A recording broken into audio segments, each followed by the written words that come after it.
Stars, I'm a fool for your love.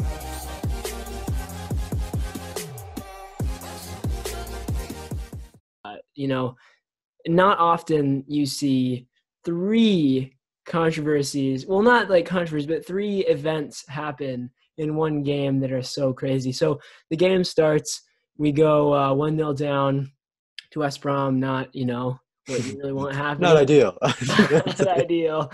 But we get a penalty, and Pascal Gross just rifles it at the crossbar. So I could not understand what his technique was supposed to be there.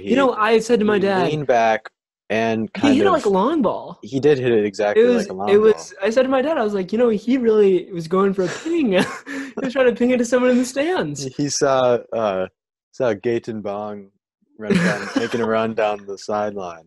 He's having a flashback. I think Gaetan Bong has been reunited. I might be wrong, but I think he's been reunited with Glenn Murray over at Nottingham Forest. What a bond do they have. But yeah, so he rifles it against the crossbar. And then we get another opportunity through Lewis Dunk. Someone who we usually see in the penalty area, this time outside the penalty area, taking a free kick, which last year he scored the exact same type of free kick. Don't know how they're not catching on. He either goes for a knuckleball over the wall, or he goes for that sneaky little far post while the keeper is not looking, like the ref just blows the whistle and he goes for it. And so I don't remember who the ref was exactly. I don't know if you know, but like Lee Mason. Yeah, I think it was Lee Mason. So he blows the whistle, and it's pretty clear that he blows the whistle and he's done blowing the whistle, and then Dunk hits it and it goes in. But before it goes in, he blows the whistle a second time. So It goes to VAR. Well, no, so he calls it off, right? And then it goes to VAR, and he gives the goal.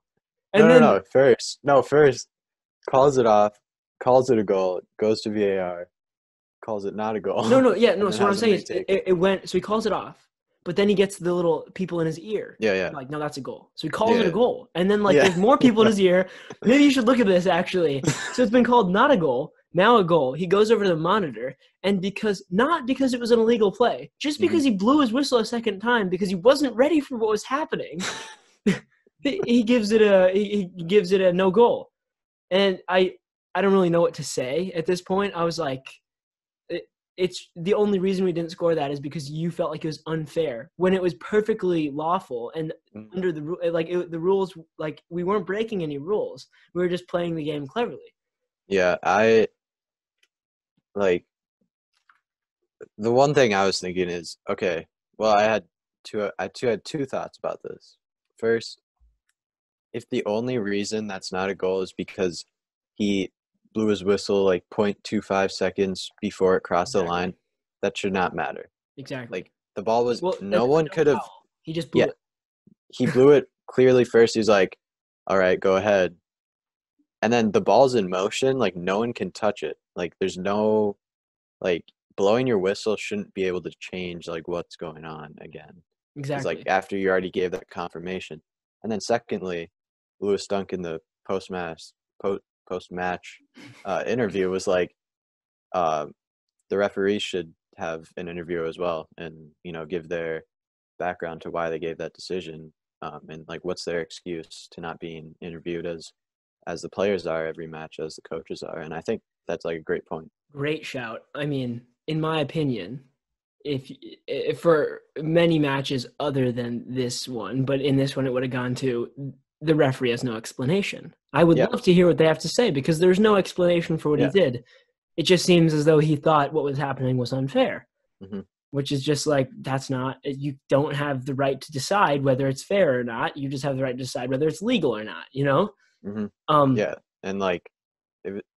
even the commentators and NBC were changing what they were hearing from the referee team every 10 minutes. They're oh, he didn't know, so he blew the whistle, or oh, the goalie wasn't ready, so he blew the whistle, or oh, it's actually illegal. They're just changing their story. Well, they need to get a rule down established for when that happens, because clearly there is not a central consensus of what to do in that situation. But then we move on, I'm okay, it's fine. We've got Danny Welbeck who can sub on and be a savior. Yep. And then Danny Welbeck subs on and hits the post on another penalty. our second penalty of the game doesn't hit the crossbar. It's like when when you're playing like under nines and you don't have enough goalies at practice, so you have to hit the post or the crossbar. Oh, yeah. And that counts as a goal. Yeah, Brighton would destroy at that. So Brighton 2-1 win. Great win for the Seagulls. No, I mean, if I bet, if you gave me a bet right before that penalty was taken, I would have bet so much money that he would have missed that. Yeah, like I just felt it. I was like, yeah. it would be so. Well, he's on Brighton, and so when anyone steps up for the pen, you just feel like it's not going to work out. Yeah. I've never felt confident of anything other than a set piece corner 2 years ago. That was the only time I ever felt confident of anything Brighton's ever done, because Chris Hughton was unbelievable at getting the team ready for those corners.